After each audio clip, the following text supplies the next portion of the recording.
experiences in a safe, trusting, and motivating environment. Open forum. Does anyone know? We got something that's not legit, you can do so now, but I talk fast with our usual two attendees. Okay. We have the junior high presentation. Dr. Slattery is here.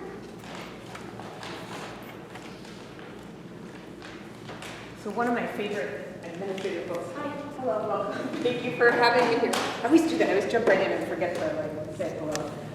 One of my favorite administrative books is called "If You Don't Feed the Teachers, They Feed the Children." And so I always read it for my faculty meetings. And I think it's very true that teachers are very appreciative of food, but at 6 o'clock at night, I think we're all pretty appreciative of having some homemade snacks. So there are some snickerdoodles coming around. So enjoy. So thank you for having me here tonight and inviting me to talk to you a little bit about what the junior high has been doing this year. This past November, when we got the broadcast scores, we were a little disappointed in what happened with the scores, and we didn't really think that they were like an accurate reflection of what really happens in our schools and what our students are capable of. And so my teachers really took this to heart and kind of saw it as like a call to action and really wanted to kind of figure out what are we going to do and how are we going to make sure that we are representing ourselves well in the standardized testing area. So one of the things we did was we looked at the numbers, at our data. We dedicated several of our professional development meetings, team meetings, department meetings, common planning time, and many teachers took a lot of time on their own to really go through the numbers. We looked at growth scores, we looked at individual student scores, we looked at small groups, we looked at large groups, we looked at how they fared against other districts in the state, how we looked nationally. We looked at a lot of different ways to kind of subdivide the data. And then we started to look at the questions. And we looked at what questions were on the curriculum, on the test, and how did that align with our curriculum. Were we asking the right questions at the right time? Had we taught the right information to the kids by the time the test came out? Did we ask the right type of questions with the right type of rigor? Did the students understand what was going on? So we spent a lot of time in our own curriculum review and checking out our alignment and making sure that this year and going forward, things would be going in the right direction. And then we said we needed to have some conversations, some kind of challenging, difficult conversations about what was happening. We talked to each other, we talked to the students about how they did on the test, we talked to parents to see what they understood about the test, we talked to administrators in upper level departments, we talked to people in a whole bunch of different areas. And one of the things that we were really concerned about was that the lack of effort and concern that some of the kids had, and that we don't feel reflects what our students do. Our students are conscientious and confident students, and we wanted that to be what you saw when you looked at the numbers for our school and for our students. After several of our meetings, we came together again as a faculty, and we met to create some action plans. And the action plans for our classes, for the schools, for the students, and even for our parents to talk to them about it.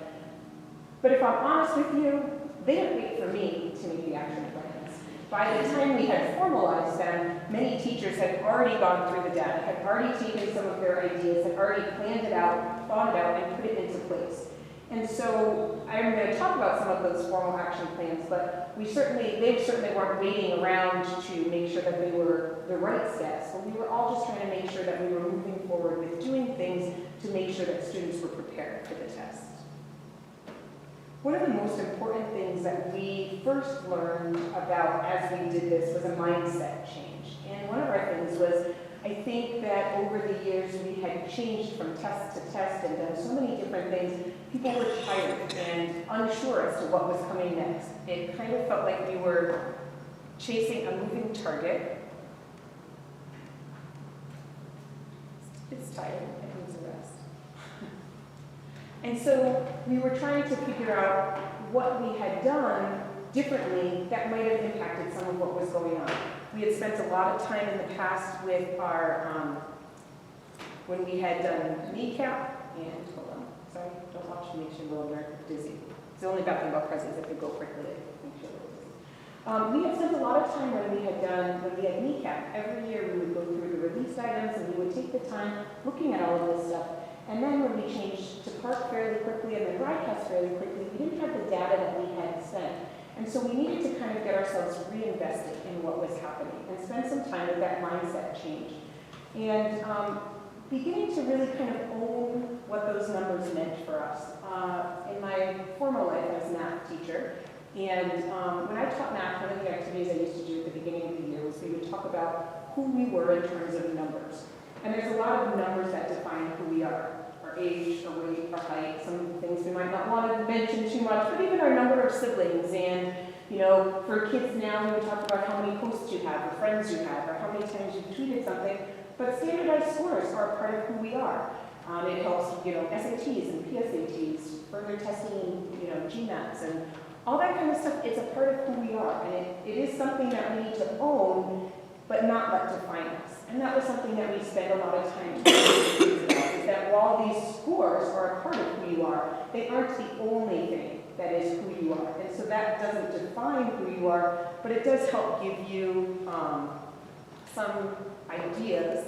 And it is part of that number is a part of who you are. And you need to figure out if you're satisfied with that number. And so we spent some time with the kids thinking, having them reflect on, do you feel satisfied with this number? Is this an accurate reflection of who you are?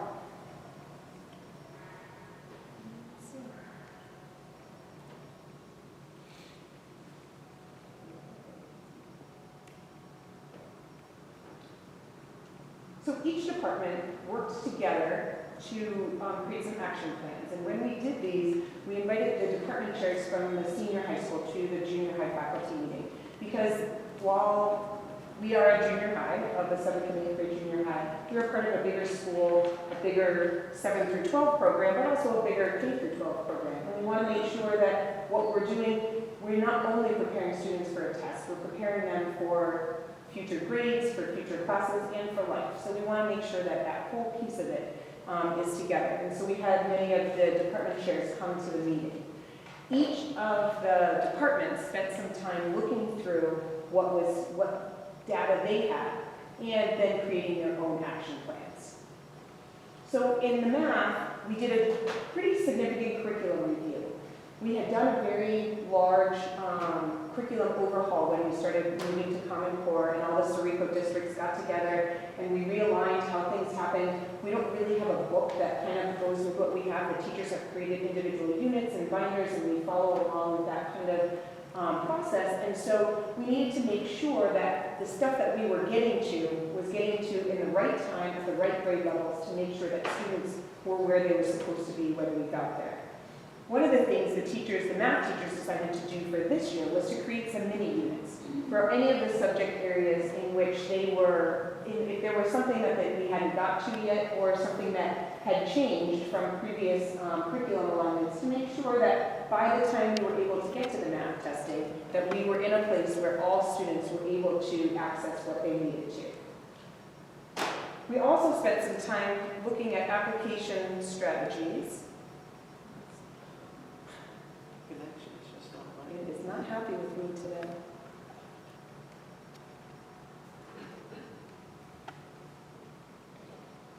The other part of it isn't just making sure that you know that the curriculum is being taught, but also that you're asking the right kinds of questions. We spent a lot of time looking at the types of questions, and we realized that there's a lot more application questions that were being asked on the RICAS. And so there were lots of different parts to it, and there was a lot of more complexity than maybe some of the practice questions that students were used to doing. And therefore, we wanted to make sure that while we were doing that, they were able to successfully accomplish what they needed to accomplish on the tests. One of the questions that we looked at, so this is one of the questions that we happened to look at that was a released item on the test. And something that we thought was interesting was that not many of our kids did very well on this. And we were very perplexed. It's factoring. It's something that's fairly simple, something that many of our students are able to do. And when asked, so one of the things the math department decided to do was we were going to use this as an exit slip. We gave it to every student in the junior high as this one question right before you left, and we collected the answers. And then we went through to see what the scores would look like. And I can try and make it a little bigger for you, but it's not really very happy with me today.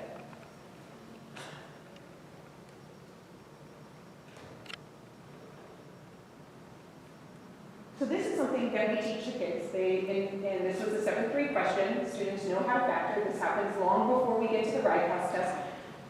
But our percentage of students who answered this correct is extremely low. So it made us give pause. So we did this with a lot of questions, but this one I thought was kind of an interesting one to look at, and a kind of simple one that we could spend a little bit of time on quickly. So what we did was we had all of the students answer it, and we collected the responses and looked at it. Now we had a higher percentage of kids answer it correctly than had answered it on the test.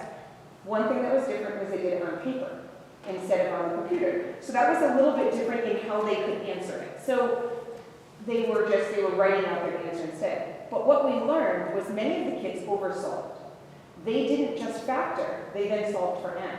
So many of the kids were writing out answers that one couldn't even have done, but they couldn't stop at where they were. Like they had to go a little further.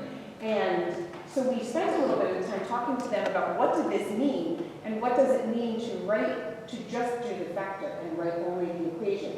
So I think part of it is, I want you to understand that we didn't just say, we didn't just look at one thing, but we looked at multiple factors. And we looked at, so the curriculum, yep, they got this talk. Many of the kids understood it. When we did it as a group, they got it. But when they were told to just get the expression and only write the expression and stop there, many of the kids kind of got stuck on that language. They're so used to writing n equals and finding the answer and finding that final answer that they got really stuck on what to do with this. And so, just trying to get them to look at it, what is it actually asking? And that was one of the things we did with a lot of the released questions, is what is it asking you to do? And then, how do you put it on a computer? How do you type that answer in there? What do you do with the open parentheses? One of the things we realized as they were doing it with technology is that it would show one end of the parentheses in there, and I don't know if the kids thought it was already closed parentheses, or it's an interesting thing. There's some technology questions that we had about it, trying to figure out exactly how it goes in there, but just hoping the kids to understand how to put that in a factoring the expression, and write it on the computer. So it's just a multifaceted thing, and we spent a lot of time trying to help them understand all the different aspects of the test. It's not working in present mode, so I'm not going to try to go back to that.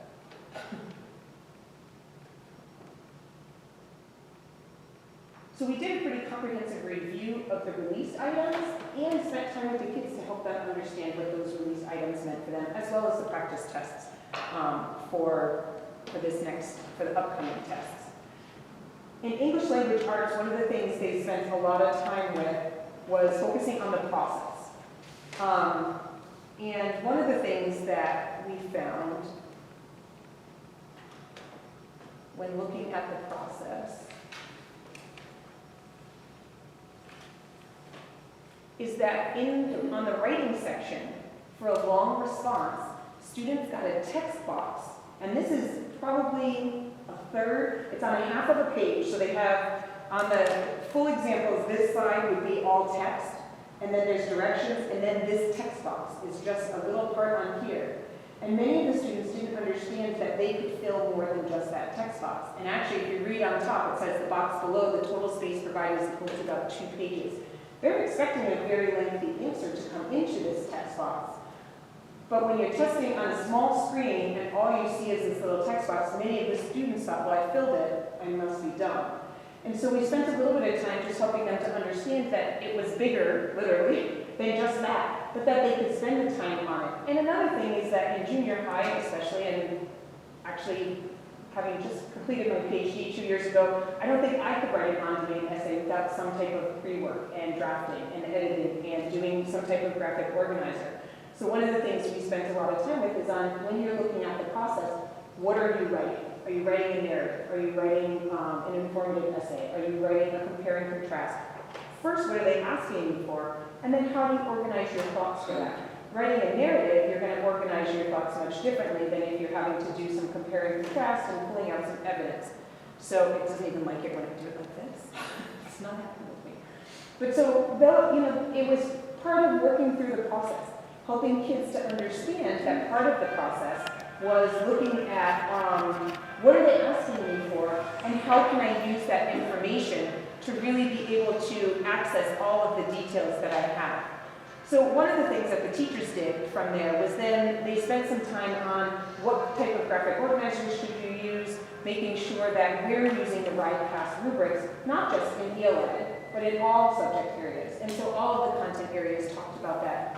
We spent a lot of time looking at exemplars, and not just of what it looks like to have a fully done writing essay with idea development, but also what is the conventions? What type of conventions are they looking for? There's 2 different rubrics that every essay got scored on. And so we wanted to look at what is it looking for in conventions, when you're looking at punctuation, when you're looking at sentence structure, when you're looking at capitalization. And many times we think of how good our kids are on technology, but they can be a little lazy, especially when you think of when they're typing, and often with text, it will either autocorrect or self-correct, or they don't even worry about capitalization and punctuation. And so it was something to help them to kind of remind them, and not just to remind them for the test, but to remind them that in academic writing, you should always be concerned about your conventions. You should always be concerned about how that looks to the audience in which you're presenting your information. So we had kind of a renewed effort in looking at the conventions on that. So you mentioned rubrics, and I guess they weighted the grammar more than perhaps, I'm not exactly sure, not being familiar with RIDE-CAST rubrics, but did they have a piece of paper along with whatever they were testing with and pencil to draft whatever they were going to write? That is a brilliant suggestion, because that's exactly what we did. Last year, students were allowed to have them. This year, we made sure that as we gave them, every student had a pencil, every student had a piece of paper, every student had multiple pieces of paper, and we encouraged them to make sure they did a pre-write. And we actually asked them to take the time and do a pre-write, because, and not just for English, but for math, because it goes back to looking at that other math question. If I don't have a piece of paper in front of me, I'm going to try and do my best and figure stuff out, and I might scratch something out, I might not. But we haven't completed the math yet, but it's part of the process. And part of it is that we have talked to all of the teachers and all the students about having a piece of paper. And we work with students making sure you number it. We just copy that problem number. But for the writing, we cannot give them a graphic organizer unless that's part of an IEP accommodation. But they can have a piece of paper and a pencil.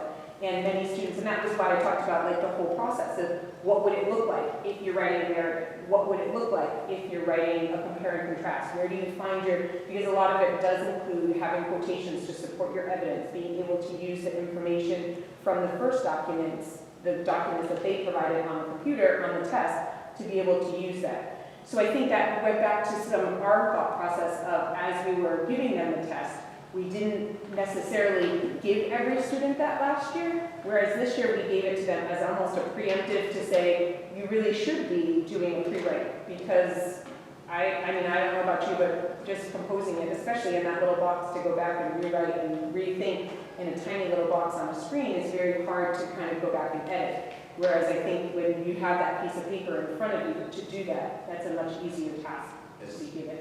Part of the rubrics in writing, do they do grammar? Yes, the conventions looks at grammar, spelling, and punctuation. And what? Punctuation. And so to address that, you can get a total of 8 points in any essay. 3 points are based on the conventions, which is the grammar, the punctuation, and capitalization, and 5 points are for idea development. And it's obviously a little longer than that, but so that's how it gets broken up for each of the essays. So ELA did a lot of discussion, and not just within the English language arts, but also with all of the other subject area teachers, talking to them about using those rubrics so that students were able to, and familiar with those rubrics on all of the things that they had. That's even better. That students were not only using it for English, but they were using it in all of their subject areas so that they were able to be familiar with the type of information that was being asked of them. And part of that is on the RIDE-CAST assessment, the test questions the essay questions were mostly content area specific. Last year in particular was a history. There were 2 primary source documents that students had to compare and contrast and take quotes from to support their argument. So we wanted to make sure that they understood that the conventions and that those same rubrics applied in all subject areas. And there was a little bit more scientific writing this year on the test, but again, it goes back to making sure that we are using a common language. And even the foreign language and other specialists who do writing in their class are using those same type of conventions to help them with the idea development and moving forward with that.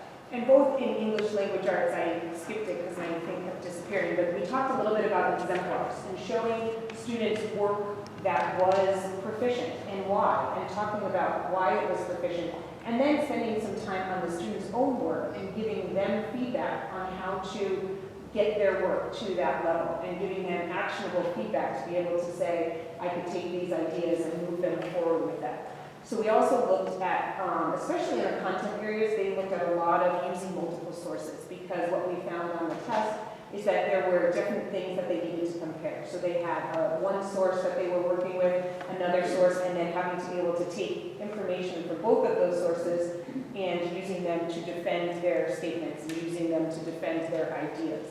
So we were, the teachers spent a lot of time looking at that multiple source with them. And make sure I'm not skipping anything.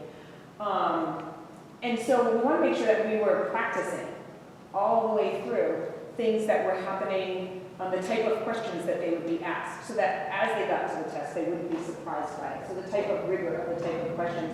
One of the things that the junior high has spent a lot of time on was doing a research paper, and the senior high spends a lot of time on that. And we do some foundational work for that, but they do it much more in depth. And this type of writing, changing to looking more at argumentative writing or supporting your thesis, was a lot different, but it was also much more applicable to grade level development, and it leads into what will then eventually be happening at the senior high. And trying to help students with the vocabulary. It goes back to how you answer a question. Like with the math, it was, write the expression. Did they not know how to write the expression, or did they overthink the problem? And so it goes back to looking at some of the questions. What are they actually asking you for? What information do they want from you, and what things should you include? And sometimes one of the release items talked about taking a story that they read and then writing the next chapter from a different perspective. And so talking about using that voice that had been in the story, using that character, using that development. So we spent a lot of time looking at a lot of different aspects of the test and how that worked in the things that we were doing in the classroom. One of the areas that we had particularly low scores was in the area of special ed. And this became a multifaceted approach where all of us needed to really take a look at what was happening in our classrooms for our special education and 504 students.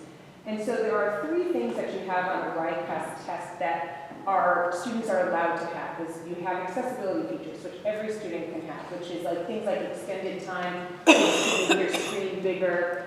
They could take breaks. What we would do is they would cover their screen. They could go off to the bathroom. They could take a walk if they needed. Many kids took a very long time on ELA testing this time, and so they needed those little breaks in there. So we looked at what are things that all kids have access to. And then what are the things that students who have IEPs or 504s have access to? And then we do have another area they're called special accommodations for students given a certain circumstance. A student who we have a student who has very significant dyslexia and dysgraphia, which is fairly uncommon. His level is fairly uncommon at the junior high school, and he needed some extra accommodations with things that that weren't always put in place for him. You can't do grammar check or spell check, but for a student with significant dysgraphia, you need to do some spell check so that he has the ability to be able to express himself correctly and thoroughly without the spelling being counted against him. So we spent a little bit more time reviewing what are the things that students are using now in their classrooms that are accommodations that work for them. And so, talking about the graphic organizer, students who have IEPs do get an extra graphic organizer that is provided by RICAS, as well as a reference sheet. There is a math reference sheet that all students have access to that have formulas and things like that, but there's an additional one that has information on it that just helps kids who may be struggling kind of think through. It gives them a number line, it gives them a blank multiplication table that they can fill out that can help them as they work through it. So we were thinking, are there different skills or different things that these students haven't had access to, or commonly do have access to, that we haven't provided them on these tests? So we not only took the time to kind of sit back as a faculty and reflect on those, we then also wanted to make sure the kids understood what their accommodations were, and that they could ask for it to be read to them. And for some kids to have it read to them feels weird and embarrassing. That is a huge benefit of the technology. All the kids have headphones in. You just press play and you can have it read to you. And there are certain parts on the tests where the directions are read to you. Obviously, as a reading test, the whole reading passages aren't read to you, but there are different accommodations that can happen. And for a lot of students we found on the math, they got very stuck in the language, and they got really stuck in the words, even though they knew the math, and once you kind of explained it to them. There was a question last year about a number cube, and one of the girls was like, I've never heard of a number cube. And we walked over and put a dice on her desk, and she said, what's a number cube?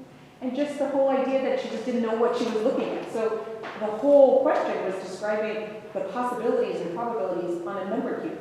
If you don't know what a number cube is, you're lost and confused. And so just trying to help them, and then kind of backing up saying, well, what would you see as a number cube? And helping them to kind of think through some of those words that they might get stuck on. And trying to help them to just understand with that what they can ask for and what they can do. We spent some time focusing on the vocabulary, but also looking at the importance of some of the test-taking strategies. And this kind of goes back to that mindset. Some of our students who, we do have students who are performing below, who are at grade level, below grade level, and that's why they have a PLP or a PMP, and that's why they have additional services. And we want them to feel like these tests can be accessible to them.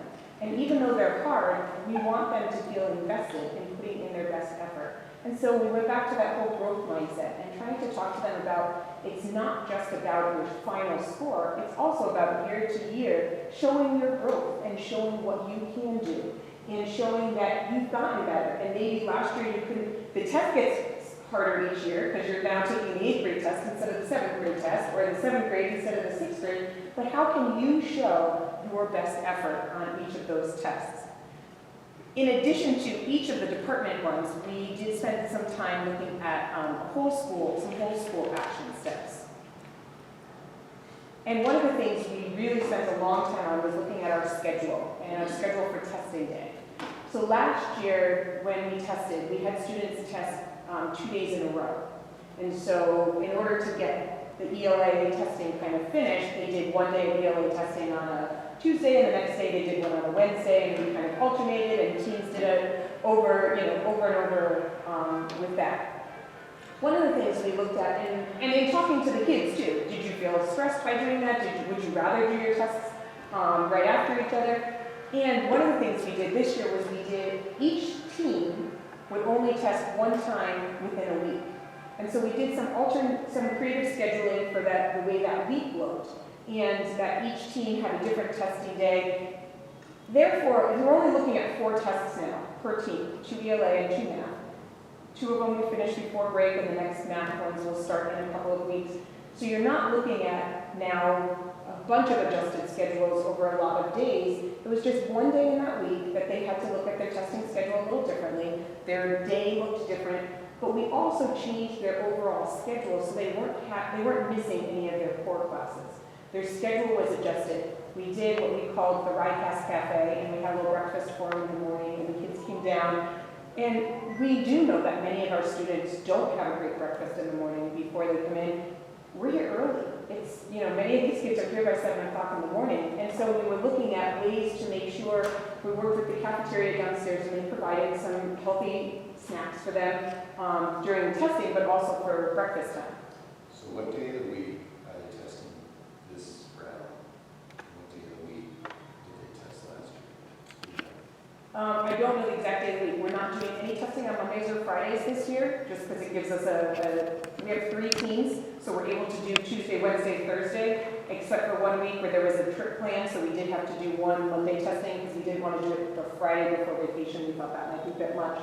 But so most of our testing is happening on Tuesday, Wednesday, Thursday. But so like if one team would be testing on a Tuesday, they may not test again until the following Tuesday, or one day in that week. So each week, each team is only testing one day. Did last year, they test across multiple days? Yes.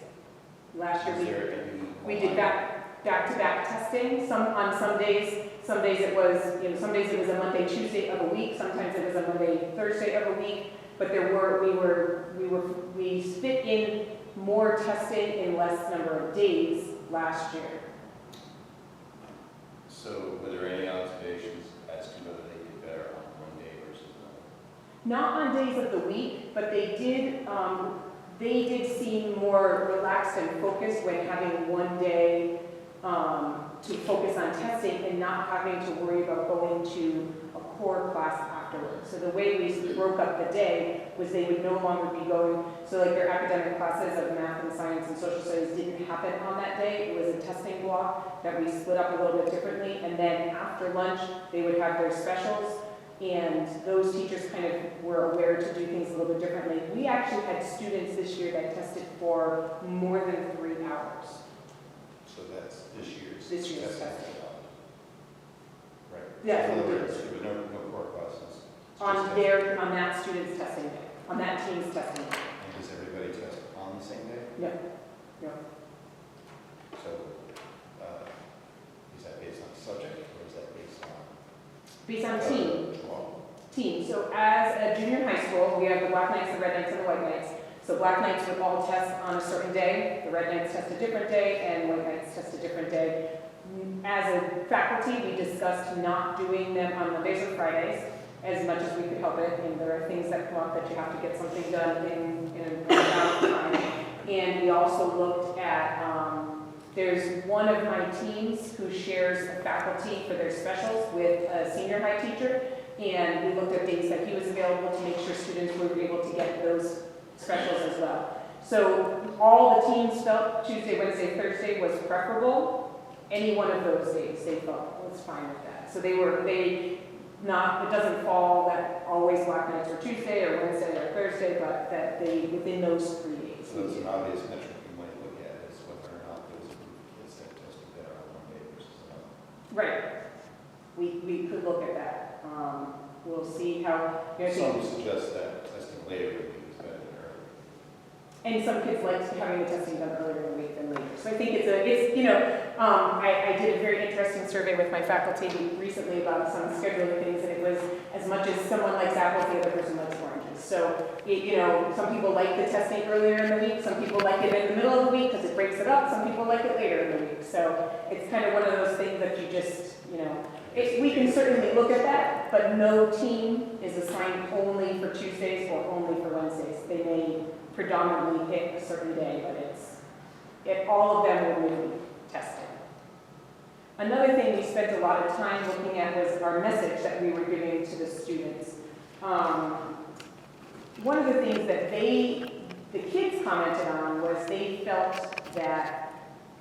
valued by the fact that we had changed their schedule a little bit. We gave them a little morning. We had took them out to the track and did a walk. And the one day that it was raining and we couldn't do that, we actually walked them over to the multi-purpose room in the high school. I messaged with Mr. Anthony and made sure it was okay. They went over and they liked having that kind of time to wake up and be ready. We provided them from the cafeteria some healthy snacks and waters to have so that they felt like they weren't missing out on anything. And like I said, many kids put in some great effort.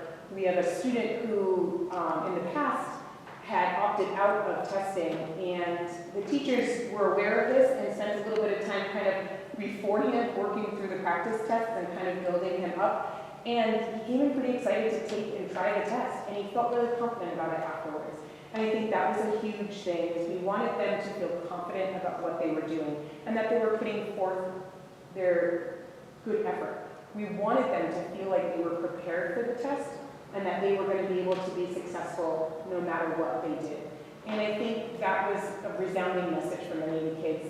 And afterwards, now that they understood that they could write more, and I hadn't even seen that part where it said you could have 5,000 characters, they were so excited, they're like, I think I did 4,099. Like they were looking at it. And I had a kid who's like, I ran out, and I was like, then you had too much to say. Like you're gonna have to change it. And there was a kid who was here until he was, I have baseball after school so I can stay. I'm like, you've been testing since 8:30. Wrap it up. Like, you've been here all day. And you know, he had some breaks and he had stopped for lunch and done some stuff, but they really wanted to do well and they really started to take in that message and that ownership. And that's absolutely based on what the teachers were telling them. And, you know, trying to emphasize to them that this was a really important thing, and not that, you know, you should go crazy over it, but that it's you know, you want this number to reflect who you are and what you can do. And so we spent a lot of time trying to make that, sorry, there we go.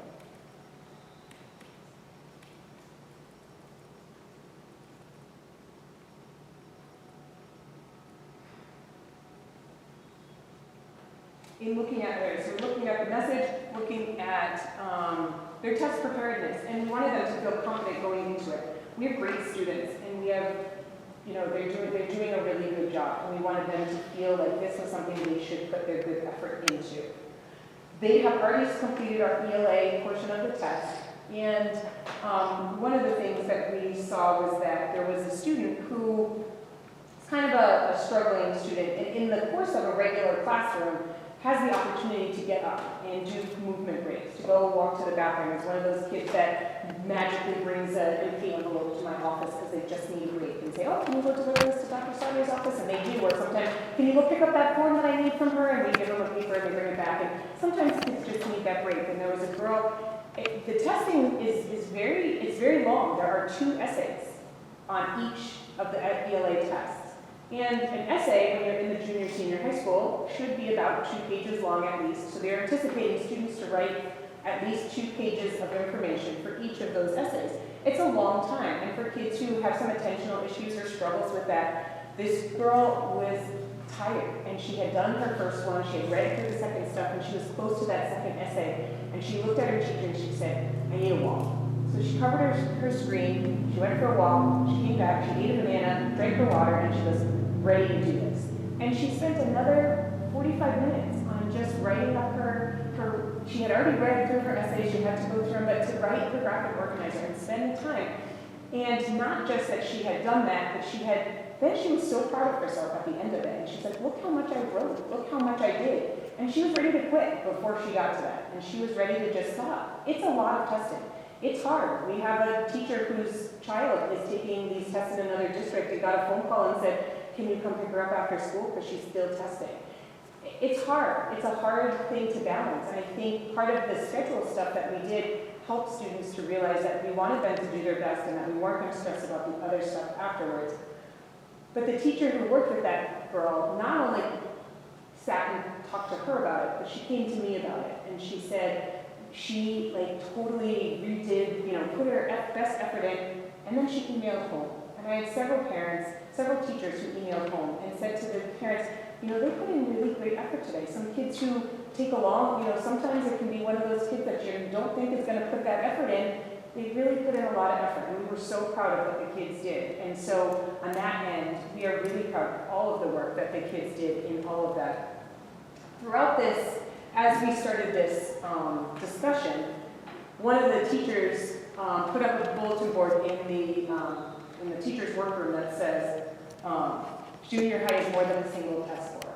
And we are. And I think that's something that we need to remember. Is that while it's an important number and it's an important factor, that's not all we are. And there's a couple of cute little notes up there that say, we encourage students to think.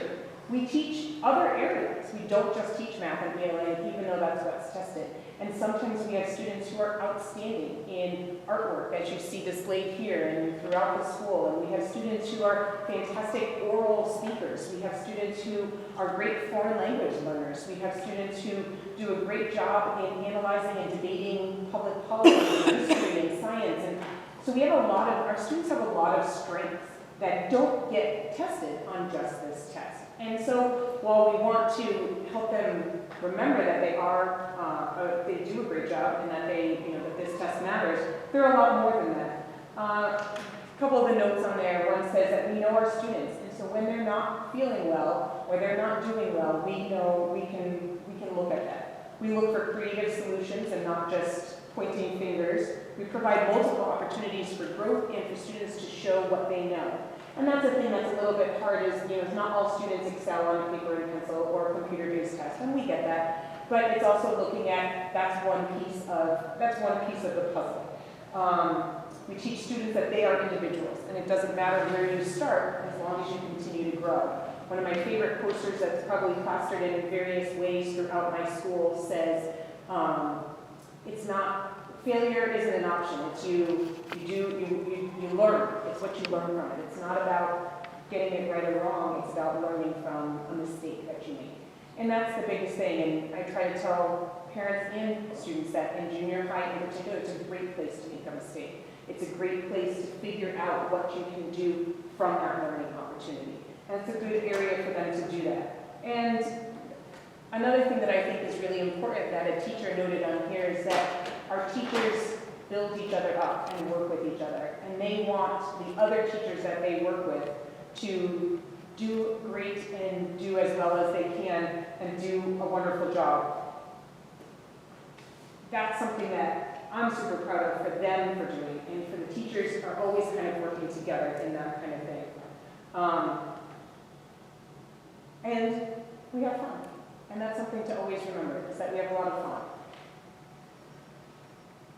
Well, all of these things are important to remember. Another thing to kind of keep in focus that we're always kind of trying to remember is that we're a school of transitions. There's 2 grades. Every year, half of our kids are new, and every year, half of our kids transition out. And it's always a changing thing. We spend pretty much from the fall till January, February, getting the 7th graders set, and now we're going to start transitioning the 8th graders out to the high school. And so there's a lot of transition that's happening. And being such a small district, we want to strengthen those transitions and work with both of the schools on either end to make sure that we are meeting their needs and that kids are coming to us prepared and that they're going to the high school prepared. So the pictures that are, a couple of the things that we're trying to do is work with the 6th grade a little bit more. We have a new guidance counselor. Mrs. Murray retired last year, and Ms. Guglielmo has been working with us in guidance. And we have a new student support services in Stacy Haynes, Maine. And they both have brought in a fresh look at some of the things that we've done. Next week we do our 6th grade parent night, and so we looked at what would that look like if we revamped that. We took that to our school improvement team and asked parents, what is it that you liked about it, what is it that you didn't like, and then what are the things you didn't know until you got here that you wish we had told you ahead of time. So we're trying to look at ways to revamp that. We also revamped our 6th grade visit, the day that the 6th graders come here. And one of the fun things that we added to that was that we are going to have the 6th grade teachers do observations in the 7th grade and 8th grade classes. I think it's important for them. They're very distracting because as soon as they see their old teachers, the kids get really excited, but it's good for them to see what the students are expected to do in class now and be able to help prepare the students to go there. I will be going down to visit 6th grade actually tomorrow and probably a couple more times just so that the kids start to see me. Ms. Guglielmo is now, she's mainly in our building. She doesn't go over to Metcalf as often, but she's going to connect with the team leaders and find some time to go over there and meet with them. The 6th graders were invited to come up here for our middle school book battle. And these pictures up here are from our full year French class. The students made books, simple phrases in French. And so they went down and read during reading week to the junior high, the middle school Metcalf students. So we are also continuing to offer our full year classes in French, Spanish, and art. We also are always looking at how our classes at the junior high are leading to the pathways at the high school. Technology curriculum is always being revamped to match and model and prepare students for the technology pathways. The seal of biliteracy, students are being able to get involved in foreign language sooner. And with the art pathways, students are able to do an exploratory art at the junior high and then go into more challenging and difficult art classes as they move into the high school. So we're always continuing to do that and look at those kinds of classes. We actually had several students this year from the junior high school, which we don't do all that often, but shadowed at the high school because there's a certain pathway that they were interested in and we wanted to make sure that they had the opportunity to see what that really looked like at the high school. And so as the high school gets into towards the end when they're doing exams, and there's not a lot of kids here, we're going to spend a little bit more time going having the kids have an opportunity to go into the high school buildings and go, it's one building, so we always think they know it, but it's still different and it still looks a little different for them. And with both Ms. Guglielmo and Mrs. Haynes Main, we developed some summer programs. Mrs. Main got a great grant that is going to help out for having the students, the 8th graders, transitioning to 9th grade at the high school. And we're also working out some programs for leadership opportunities for junior high students, welcoming the new 7th graders coming in. So we are, we have I think, a pretty great school. I love my job, I love my school, I love the teachers that I work with. I appreciate that you give me the opportunity to work with them. We are still a known spotlight school, which is only one of less than 30 in all of New England. And so it's something that we pride ourselves on, and we spend a lot of time trying to make sure we are a top-tiered school. And now it's decided to cooperate with me, so yay, are there any questions or comments or things that you wanted to? Yeah, general question. Yeah. How easy is it for these guys the students to skip a question and then go back to it later? It's actually really easy. There's 2 different ways to even help out with that. Like you can go all the way through, and then you get to the end, there's a list of, I think I'll give you 12, because I'm not sure if I think there might be 16 questions on each one. So if there's 16 questions, it'll show you if you haven't answered one. And even if they answer it, there's a place they can mark it on top that says mark for review, so that they could say, I put an answer down, but I'm not 100% sure I want to keep going though. They mark it for review, and before you submit, you get a screen that looks like it has 16 questions, and it'll have a green light for all of the ones that are answered correctly. They'll have a flag next to all of the ones that not answered correctly, but that are answered. A flag for all of the ones that have that they may have marked, and then a red dot for anyone that doesn't have an answer yet. Time limits. You might understand there's no time limits on this. What RICAS has stated, and the Department of Ed says as long as students are working productively, they have no time limit. Okay, so how does that prepare the real world with its deadlines, pressure? We do that every other day. No. they have deadlines and limits on other things. It has to be finished within that day. That's the only time limit that RICAS has. And they give us suggested times, but to do 2 long essays as well as 10 other questions on each of the articles and reading those, it's a pretty lengthy test. And so, we try to give kids opportunities for movement breaks and stuff. I don't think we had any students, especially on the first one, which were both more content-based writing, as opposed to the second one, there was at least one narrative-based writing. The first one, we did not have one student finish in the 2 hours. I just can't remember any test I ever took that didn't have a time. Yeah. Okay. I think in this particular instance, it worked to their advantage because there was a lot to do. It almost would be, it might be different if they had been split up into, what happens is you have 2 reading passages, several questions about those, and then a writing essay based on that reading. Almost would work if those were broken up into one, that was one test. But then you have 4 tests to take. So I don't know, it's not a good or a bad way to do it, but it was a pretty lengthy. Just part of me is happy. I think about a lot of tests where I wish I had an extra 15 minutes. But another piece of me said, how do they handle pressure in the real world? So maybe, and that's not the school's issue, that's right. the testing. So yeah. But it's something that I'm thinking about. So, okay. Yeah, it's an interesting, and but as much as time as you had, you can only do 5,000 words, 5,000 characters. It wasn't words, it was 5,000 characters. So there were a couple of kids who were like, I had more to say. So I think you're done. Done saying, done thinking.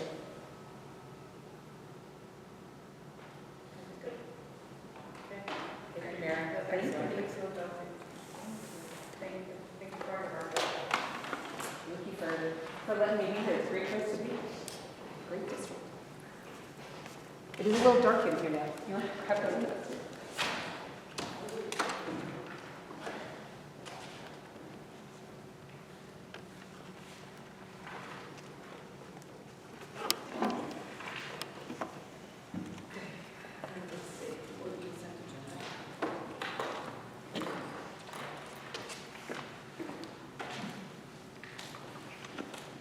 consent agenda includes the approval of the regular meeting minutes from April 9th. We have one personnel action on a coach, and we have our monthly bills.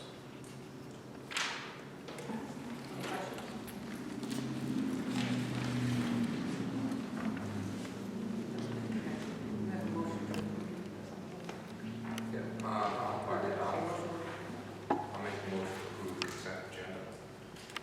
Second.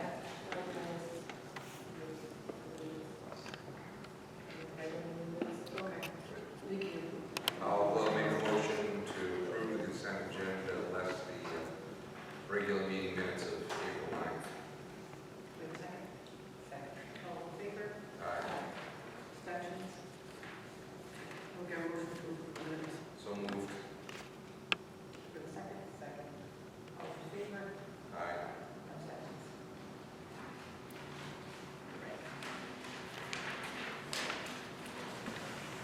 So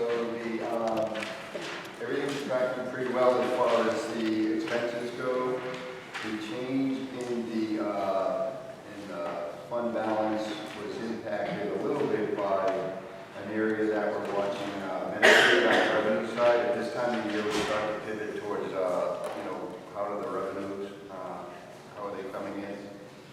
And the Medicaid is, we budgeted 334, we're anticipating 285, so that trended the way we thought. I started to report that we come up short, but the numbers we have now are, again, we're into halfway through the April billing, so we have a pretty good sense.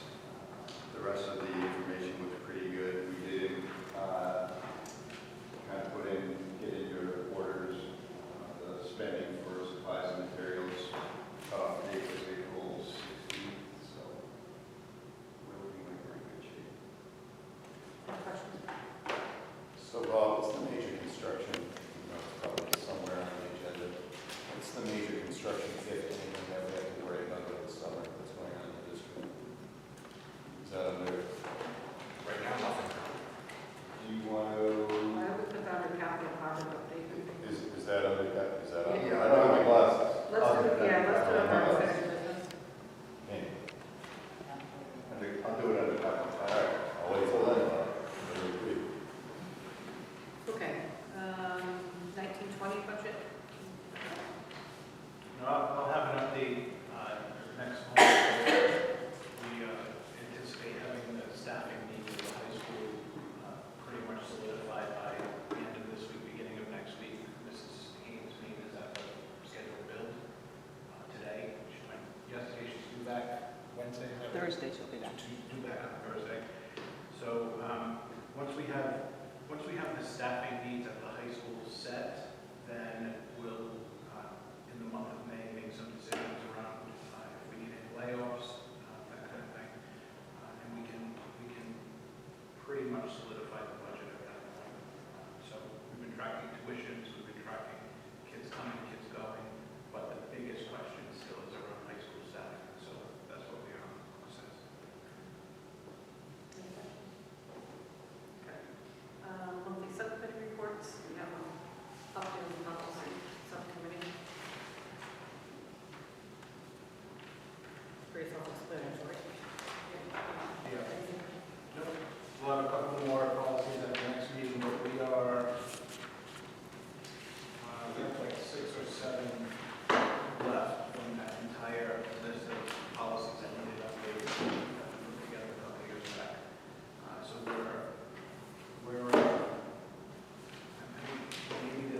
maybe there's less than 10 policies that remain that just didn't rise to the level of greatest need. But we have pretty much a completely updated policy manual.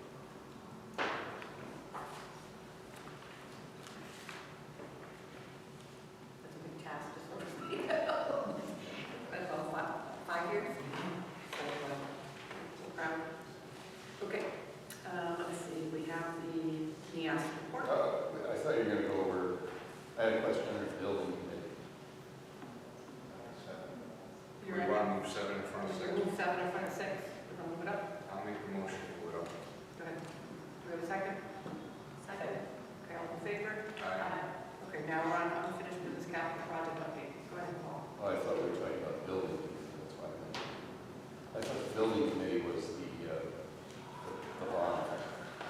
But he was talking, I'm confused, because I thought he was talking about policy, and under that same section, we have building committee. Oh, we don't have any subcommittee reports for that, but you can talk about the capital slide. So It the- falls under both. Go ahead, Bill. So so where we stand, initially you asked about the summer project. It's going to be the wall and roof. That will be under the existing capital, the lining roof, excuse me, the lining roof. Thank you.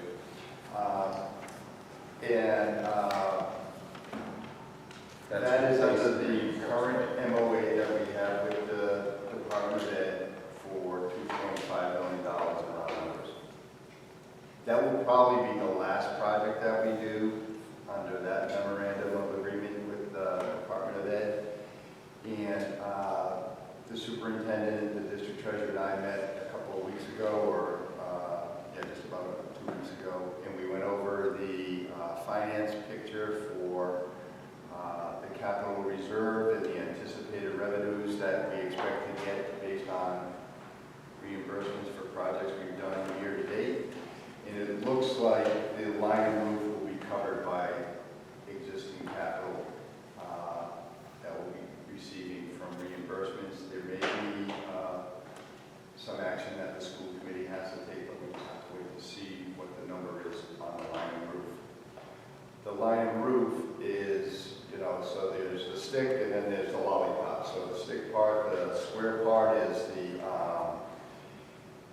the area that we're going to be working on. We were there last week we got a twofer out of it. We had a visitor from RIDE looking at the facility for the universal pre-K, which was very positive. And then O'Day engineers who are going to do the final report on the roof came by to do a visual inspection. Director Steve Bailey and his team had opened up areas from the classroom looking up to the ceiling underneath. And we could see get a look at the construction, the beams, the steel beams, and the wooden underlayment. It looks in really good shape. They were shooting, they were taking measurements and putting levels in place, and they feel that, O'Day engineers, that is, they feel that the roof integrity is fine, that we should be in really good shape, and that it's really just going to be remove the roof, build up the insulation, and get the pitch towards the scuffs that are in the corner, which significantly reduces the cost, which is why when the superintendent and the treasurer and I met, we felt we will be able to manage this. That's a lot of information, and when we have concrete, so let me finish. So then we're going to get the report from O'Day, then the architect, Torado, O'Day, and district administration will go up to RIDE, we'll present the project, we anticipate the approval, and that's when, the building committee will get together, we'll go to bid, it'll be a whole bid process and everything, but it's pretty straightforward. And then we're going to pivot to the bottom, I think, probably in the fall. In the fall, that timeline is really quick. So iteration, how many weeks? We're hoping to have the construction start as soon as that school year ends. So, they can start probably third week of June. If there's no structural issues, no integrity issues, which I suspected there weren't, stripping it, putting the new insulation in and pitching it properly, that can be done in a couple of weeks. Yeah. It's not that big of an area. Those are the guys that live on that, they'll point that right out. Yeah. And that will do it. And that was, that model we did, hats off to the school committee and everybody worked on it. With that project, we're going to probably complete about more than $1.5 million with just internal funding. I mean, you guys, that's a lot. There are communities that ask for a lot more money to get that type of work done. We've been at that since 2015, so thanks for that opportunity.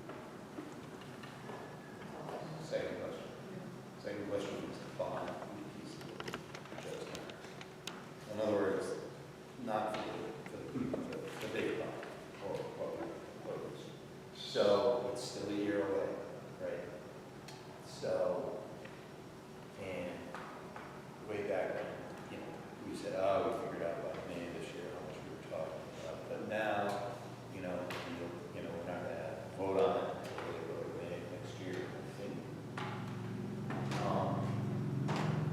Is there any other action on it? Is there, like, for instance, like what we're gonna do or how much the number is yet? I mean, ballpark, last time I heard was 80 million, but I don't know if that's there anymore, it could be less.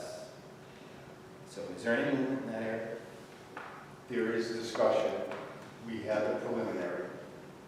You're correct that there was discussion of between a 60 to a 70 million as a high water mark, maybe as much as 80, depends on how much, we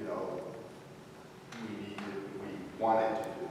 There are definite needs. I think I can say pretty confidently that while homeschool, it's not a matter of want, it's a need to be compliant with K requirements for kindergarten classrooms, and that's going to be a significant project at the Wall School. Pre-K, the all-day universal pre-K, those are requirements. I mean, we have no say in accreditation for what constitutes a accredited K environment and a pre-K environment. With the junior, senior, and elementary, we have some wiggle room, and that's where I think the community's going to have to come together for want and need. But there's definitely some needs as well. I mean, we've got the HVAC system here, something we've talked about. The auditorium is even mentioned in the ES report, something that we've spent a lot of time talking about. Those are critical areas. Well, I think when we get to the fall, we'll have to look back. I mean, we've seen the preliminary plans. If we're going to go down this road, we should take advantage of as much of it as we can. But when we get back to the fall, I think we're going to have to look at it. We're going to have to find ways to get what we need, but maybe in some reduced numbers. I anticipate some pretty hefty discussions at the building committee level and then bringing recommendations to this group for further discussion before a final decision. I think this is of such a magnitude that one of the things we should contemplate is a presentation, a well-advertised meeting, where there's more than just three people. Because I think there would be a genuine, there would be a genuine interest because of the magnitude of what we're talking about. And it's to our advantage if there are financial advantages that information gets stepped out. Agreed. So, what are you thinking in terms of, you talking winter of next year? As far as having a really converged on a piece here that's pretty close, that's ready for publication. I believe the timeline is leading up to December 30th, 2019. By then we should have, so from now until December, the plan develops, there's discussion, there is deliberation, there is consensus, and then January 1 forward, in the first legislative session, we have to introduce the enabling legislation that says, one of the reps will have to introduce it that allows EWG, RSD to go to bond for X amount of dollars. So that would happen between January and February. And then in April, we would have the So by December 30th, you're going to have your approvals for on the scoping project. we get aggressive, really aggressive. Well, one of the big problems that we have is that the rules keep changing. And correct me if I'm wrong, but I also read an article today where it looks like the rules are going to change again because Gina is demanding a full review of the entire Providence school system. So it's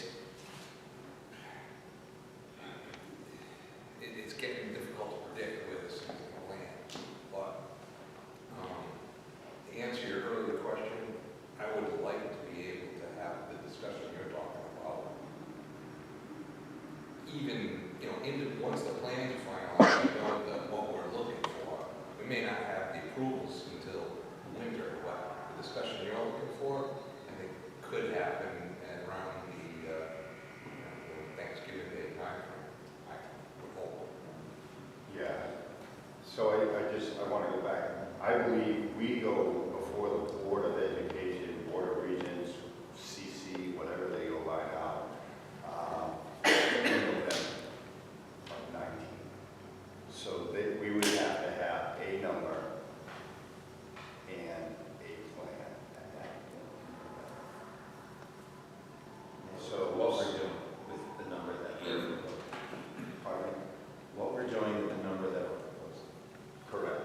And then so that their approval kind of sets in place the legislation and then the AER.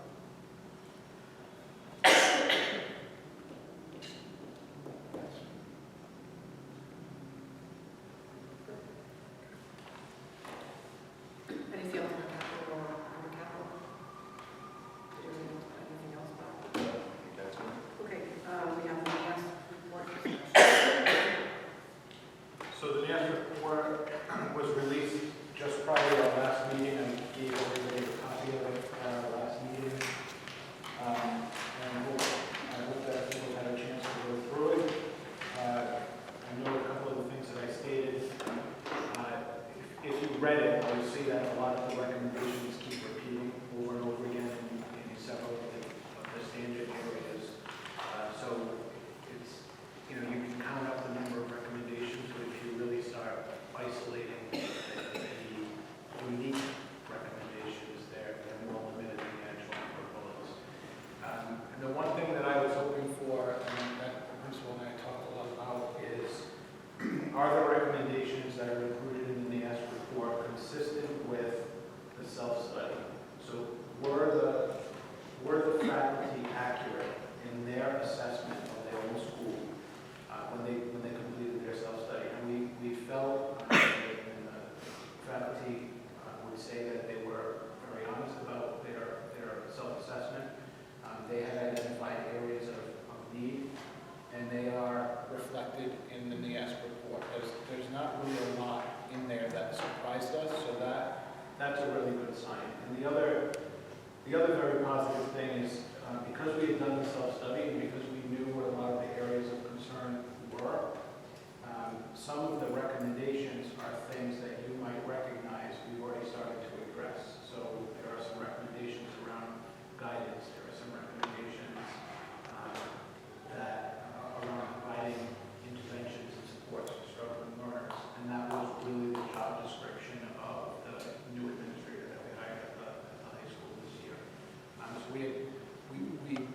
we knew what the recommendations were, and we started to really think through what can we do differently, what can we do to start addressing the concerns that we know are going to be identified by NAS. So I feel like I'm not really surprised at all about any of the recommendations, but I didn't really have a formal presentation to provide with the report. You had a chance to read it. The principal is here, and we can answer questions. I don't know if you have anything else to say. No, I think the faculty and the staff did an amazing job with the work that they did. We're already beginning work next week on our follow-up committees because, you did say they recognized it when they did the self-study, so they also are so invested. The teachers here are so dedicated, the staff to the kids in this community, that, they've already begun. Like, the follow-up work is already beginning. They will be addressing, we'll be meeting in committees with the staff next Thursday around what do the recommendations look like,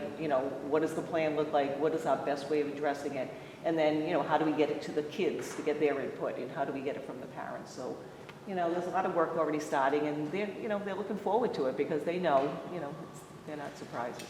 So did the final report, because I know we just got it prior to the last meeting, and you had indicated that it was going to the accreditation? To the committee, and they're the ones that decided the accreditation, and I fully expect that we will. We haven't heard of this. We haven't gotten the official letter, but just with seeing what you can see, I don't doubt one bit that we will have our accreditation. But they said that it was going to the accreditation committee in April. April 7th or 8th, so it's So it's going already to been, it. we're Right, just waiting for the Right. response, and we haven't gotten it. correct, and it takes time, because they write, a long letter on that.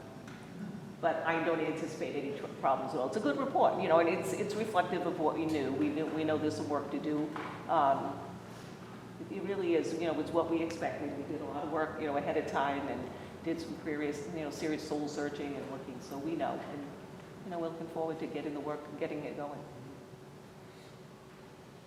So, I don't know anything about this, right? I've been through one of these before, just kind of like I said, we pass, right?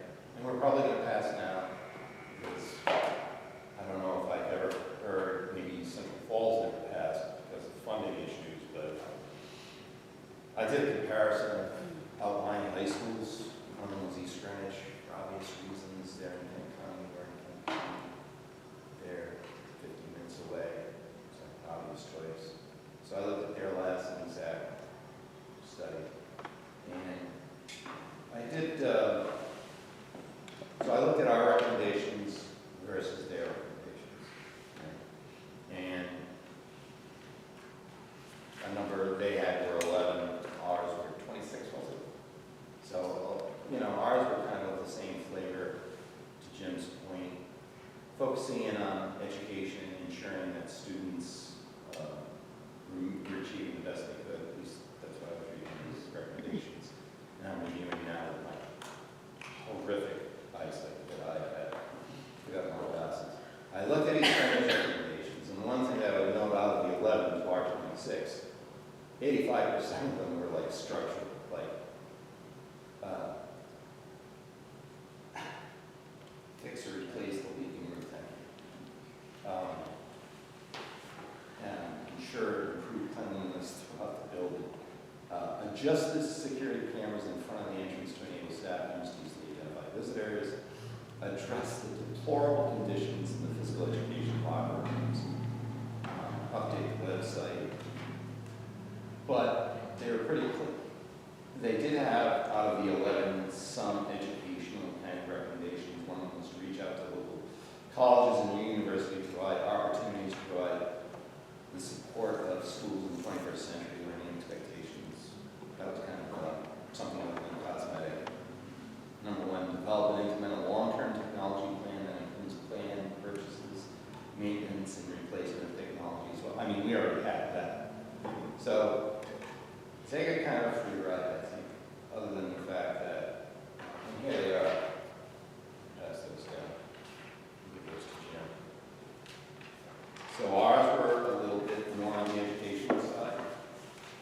And they seemed, I don't know if they're concerning, but they're just different than East Greenwich's.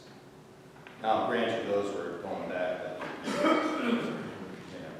but nevertheless, something that caught my eye. Yeah, I'll just say that the NEASC, so you know this better than I do, but I don't know how far back the East Greenwich visit was. 8 years ago. 8 years ago. So the whole NEASC process and all of the NEASC standards, the things that they're focusing on, have changed significantly since that time.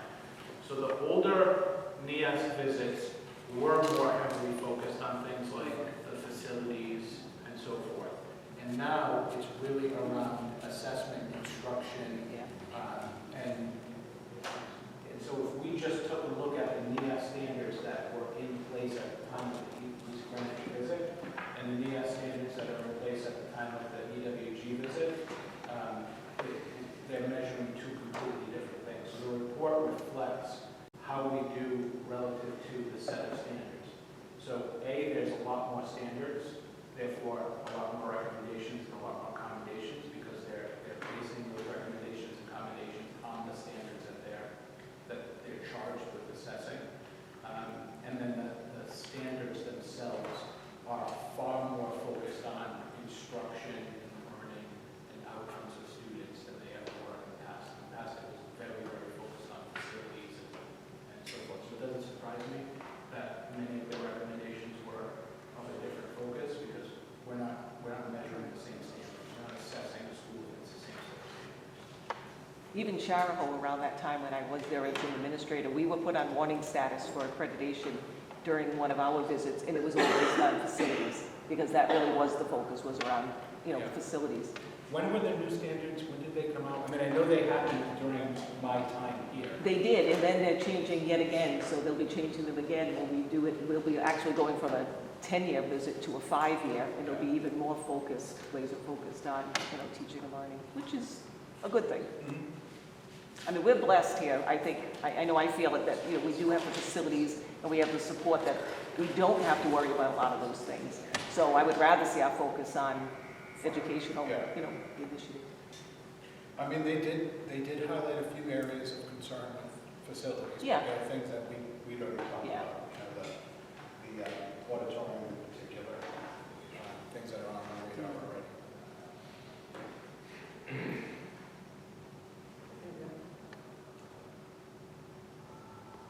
I think it's much more a process of, if there's not, for example, there's a recommendation, and if we feel that we have sufficient guidance about the health services, so they said, we have one nurse for the whole nursing high school.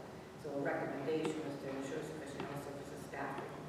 So if we feel it's sufficient for our school, what do you do with it? That's a recommendation, and we don't change it, what is that So- negative against us? Like, how does that? Yeah, I mean, it is something for us to look at, and I think based on conversations I've talked to Dylan about that, and Lauren has talked to you as well.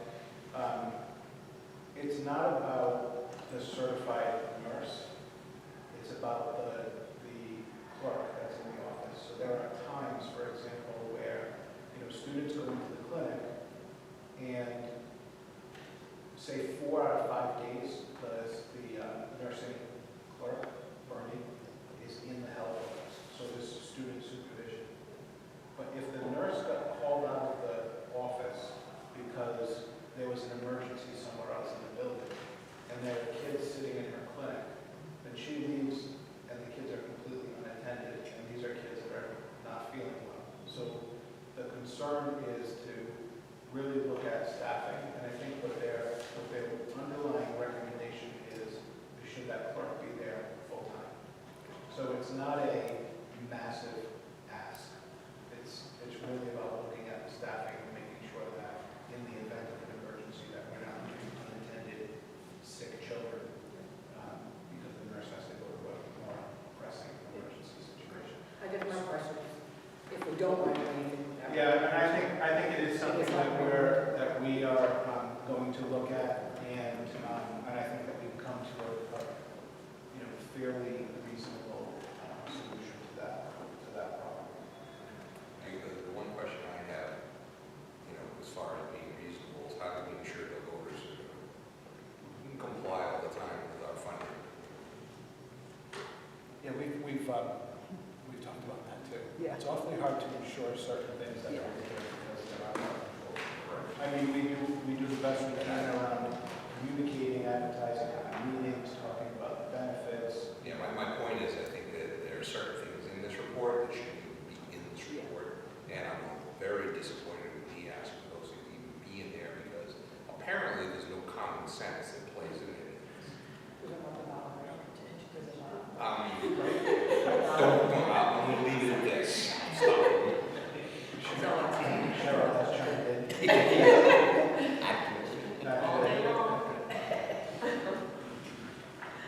So some of that is going to be, when I do have to address every single recommendation in some way, shape, or form, and some of that is going to be through the work with the staff here. Some of it may be seeking out answers from the school committee or from administration and saying, a reasonable answer. The big picture is they're more concerned with substantive change, that we don't have any major changes that want to go unreported. So as far as any of the recommendations, I mean, the answers sometimes are going to be that it's in the works. We disagree, and this is why, and so that we're allowed to do that. I'll give you my opinion on Yeah, and that question, but you're going to have to wordsmith it. because No problem. The way I respond to it isn't. I can do that. But I will be seeking that out, because I would appreciate that, because there's a lot of knowledge here and a lot of background that, that would be helpful to me when that time comes. So, yeah, I appreciate that. I'll do the wordsmithing.